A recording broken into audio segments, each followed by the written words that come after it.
What type of website does your business actually need? By the end of this video, you'll know exactly what kind of website fits your business, whether it's a simple one-pager, a full multi-page site, or something even more robust than that. You'll also know how to avoid overbuilding, underbuilding, or confusing your potential customers. And why should you listen to me? I'm Mitch Metter, and over the past decade, I've helped hundreds of businesses build conversion-focused websites that match their stage and goals.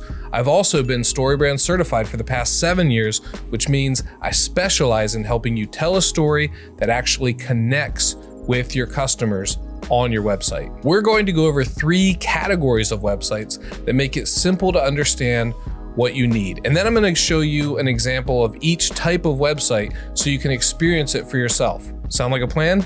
Great, let's jump in. Lately, my wife and I have been working on buying a new home, and that means we've had to enlist a lot of contractors, from handymen to home inspectors. And as you might expect, I spent a lot of time looking at websites during this process. Some of these businesses didn't have a website at all. I'd click on their Google listing and nothing. That's an automatic no for me.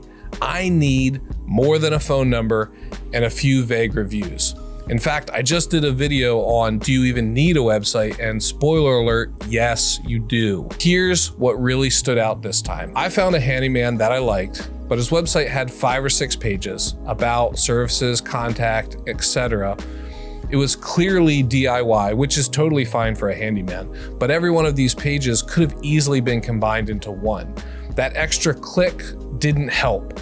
They almost made it harder to get what I needed, and that's when it hit me. A lot of business owners don't actually know what type of site that they need. Let's start with one-page websites. These are great for solo service providers, new businesses, people just starting out.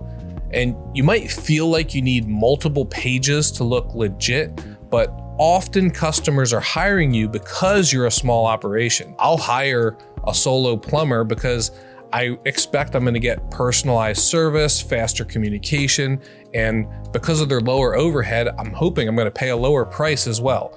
A clear one-page website can do the job perfectly. That handyman I mentioned, he didn't need 5 pages. If he just had one good one, it would have accomplished everything that his website was accomplishing, but it would have been a lot more efficient. Next up, let's talk about when you need a multi-page website. These are best for small businesses that might have multiple services, teams with a little bit more structure, and businesses that want to rank for specific offerings. We just talked about the solo plumber. Well, let's say he also did HVAC and plumbing, and he wanted to rank for each. It's great to have a page for your HVAC services and your plumbing services. That lets people land directly on what they need and what they're searching for. And if you have 4 or 5 types of services, even better. Break them out and have a page for each. Remember, Google ranks individual pages, not just sites. So more relevant pages can equal more traffic and more leads. I would say be careful about how much you dive into this strategy because it can be overwhelming.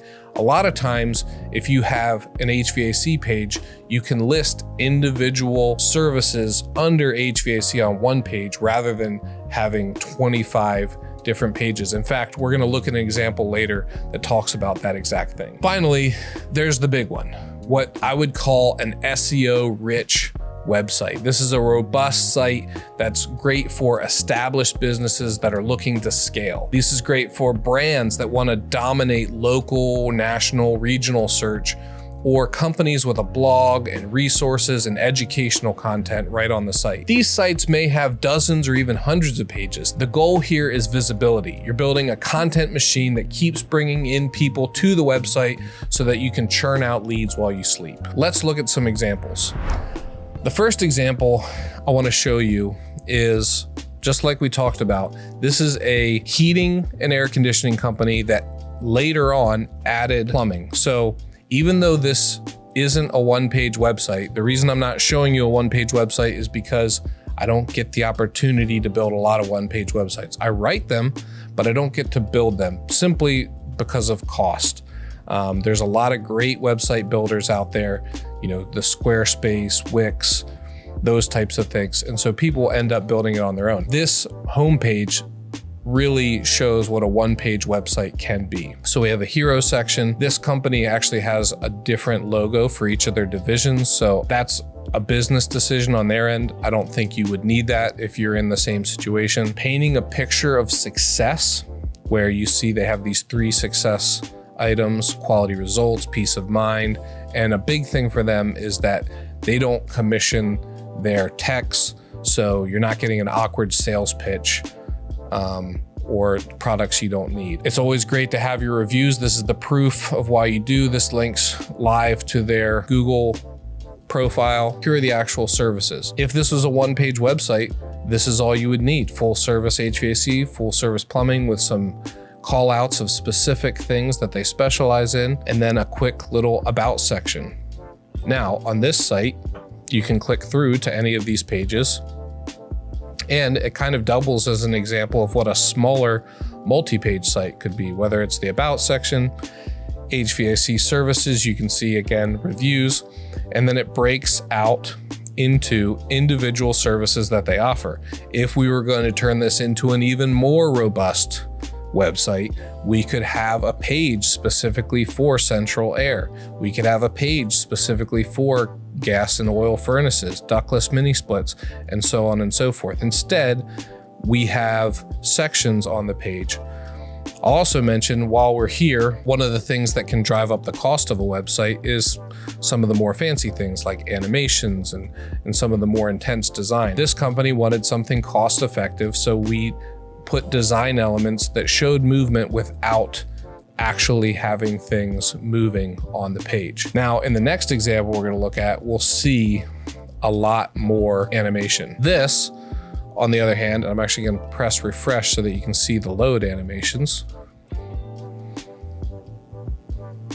This is a consulting company, specifically an engineering consulting company with a wide range of services. So they need kind of that medium sized website with a lot of pages for each of the individual services so that they're still search friendly. They also are looking to scale, so it's important for them to look bigger than they are now, knowing that they're going to soon be that size, but they want to attract bigger clients. And so in order to attract bigger clients, they wanted to make sure that their website matched, which is why they came to us for the redesign. Now you can see they have services listed here, and you can go to the full services and see the more than a dozen services that they have. But again, lots of nice load animations. They also have a project portfolio. Again, more pages for SEO purposes and also for clients to do due diligence on this company. This is what is so powerful about a website, is you could find a project that mirrors the one that you're looking to do right here on their website. And lastly, let's look at an example of a robust, big website with hundreds of pages. This is a manufacturer of trailers and truck bodies. They have more than 8 locations across the country. I think they're closing in on nearly a dozen of their own locations, plus 100 or more dealers and distributors that work with their products. They work hand in hand with manufacturers like Ford, Chevy, and Ram. So this is a pretty big company doing hundreds of millions of dollars a year. Each of their product needs its own page. They need a way to feature products on the homepage, but they still want to deliver a message that makes sense. And since they specialize in aluminum, and a lot of these products are also made out of steel, which is cheaper but has a lot of drawbacks, they want to make the argument of why you would want to deal with an aluminum product, which is why we've got some great messaging here. Welcome to the United States of aluminum, because this is an American-made product right here in the good old US of A. For 85 years, they've been making these products. And they've got company news and press releases, so that, again, this is just a content machine to drive business for them. This is the place that they're gonna go and they're gonna do research on it. They're gonna look at pictures, they're gonna look at the specs, they're gonna download brochures, all in one website. A big concern when you're building a website with lots of pages like this is, how do I organize it in a way that actually makes sense, where people can get to where they are need to go, but without being overwhelming. How many times have you been on a website where you start to hover on things in the top menu and all of a sudden there's a drop down and there's a gazillion different ways to go? Well, here we've really simplified it to just a few options, whether it's trailers that you're looking for, truck bodies that you're looking for. You want to get to parts and service if you're a return customer looking for that specific thing, or on every single page, the call to action is buy an EB, which just solidifies that brand. Like every single page, you can look at new trailer inventory, new truck body inventory, used inventory, find a dealer, or talk to an EB expert, which it's important to communicate those variety of ways that they can actually work with the company to do business, because they have a delicate balance here. They've got dealers, they can sell directly to customers, and they've got agricultural people, so they might not be used to doing business online. They might want to just call, they might want to walk into a dealership. So you want to give them all the information in as few clicks as possible, which is why this site is organized the way it is. So how do you know what you need? Here's some questions you should ask yourself. How are people finding me? Is it through search? And how many different things are they searching for? Is there a way to make a page for that or multiple searches that they might be searching for? Am I selling products or services? What we looked at here was service pages. When we looked at the local services, we looked at a regional service provider in the engineering firm. We also looked at a product company. It's also important to look at high ticket or low ticket. When you have a low ticket offer, meaning low price tag, you can get away with a lot more. But if you have a high ticket expectation, then your website has to match that. People are gonna land on your website. Are you meeting what they're expecting from a big purchase? You also have to think about, what do you want your customers to do on the website? Do you want just a lead, as in like an email form?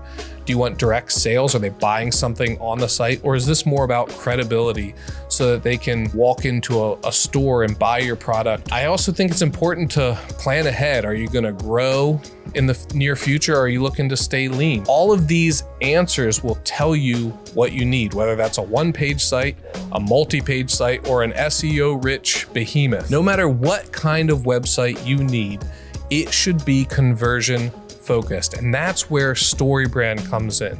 You need a clear message. You need a clear and direct call to action, and you need a path for your customer to follow. I've done a lot of videos on StoryBrand, and so if you're new to the channel, check them out. But if you're familiar, StoryBrand is really the thing that takes your website to the next level. By following this framework, it simplifies complicated marketing concepts so that you can harness the same power of a Hollywood movie or of a corporate big brand like Coca-Cola in your small business. So most people either overbuild their site or underbuild it. The key is to match your site with your actual business model. If you're not sure which direction to go, I want to help. Drop a comment below and I'll respond to you directly. Or you could head over to thebrander.com/questions to submit a question for an upcoming video. Thank you so much for watching. Yes, you staring at the screen. If you're still here, I hope that means you got a lot of value from this. So it would mean a lot to me if you would like and subscribe. I want to help as many people like you succeed with your messaging and website. Plus, I'm cooking up a video on what level of investment in your website is right for you, whether it's do it yourself, do it with an expert, or just hire a killer web agency to do it for you. Sub and hit the bell to make sure you don't miss it.